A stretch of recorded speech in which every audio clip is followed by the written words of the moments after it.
लो जाने मन हॉट है बहुत। तुम्हारे घर में भाई बाप नहीं है क्या? ओह भाई बाप तो है बट तेरे जैसा माल नहीं है चिकने।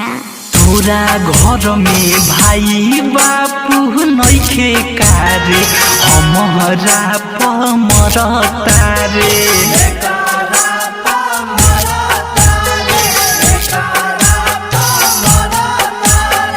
अपने तू भैया के फंसाओ ना रे हमरा पकाहे मरता रे।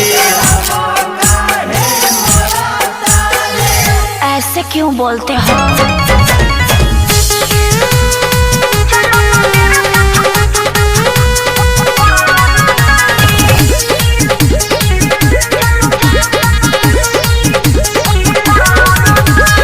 लहरे लायागी जैसे लहरे जवानी, चल न होने चल के डाल द तू पानी। जैसन तू सोचता वैसन न बहानी, ले जाके इज्जत तूने लुटबू गुंडा खानी।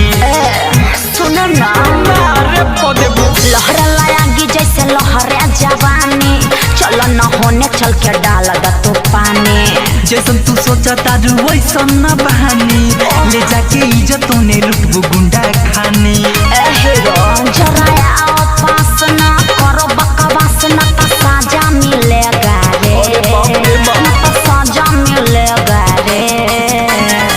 ए हीरो चलो ना, क्या सोचते हो? दीदी मैं वैसा लड़का नहीं हूँ दीदी। एबे साले दीदी किसको बोला बे?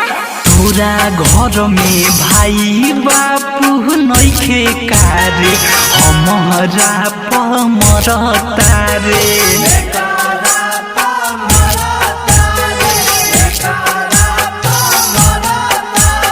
अपने तू भैया के फंसाओ ना रे हमरा पकाहे मरता रे।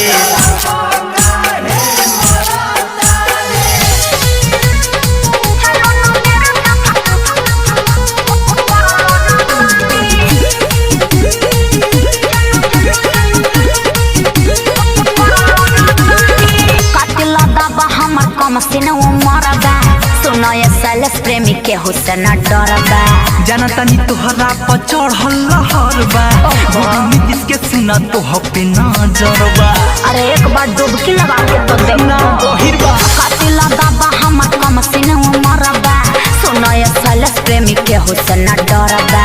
जानता नी तोहरा पर चढ़ल लहरबा, गुडुआ जाय के सुना तो पे नजरबा। चलो चलो सोना ना करो चोन्हा, खूब कलम हिलेगा रे, खूब कलम हिलेगा रे। डार्लिंग मान जाओ ना, खूब मजा दूंगी। देखो मेरे तरफ मत बढ़ो, तुम्हें हल्ला कर दूंगा।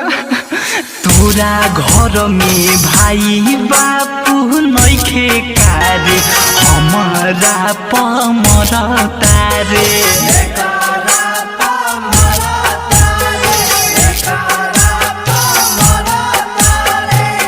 अपने तू भैया के फंसाओ ना रे हमरा पकाहे मरता रे।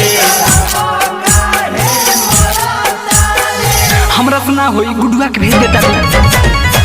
अभी अभी चढ़ा है 16 का जवानी, चलो ना मेरे साथ कर लो ना दानी। छोड़ दूंगी ना नहीं लूंगी फीस, कच कच दूंगी किस, खूब मजा मिलेगा रे, मजा मिलेगा रे।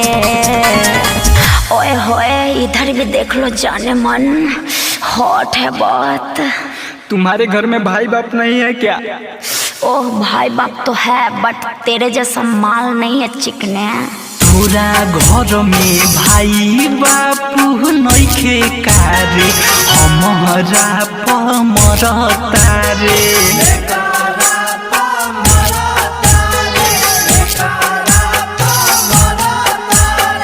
अपने तू भैया के फंसाओ ना रे हमरा पकाहे मरता रे। ऐसे क्यों बोलते हो?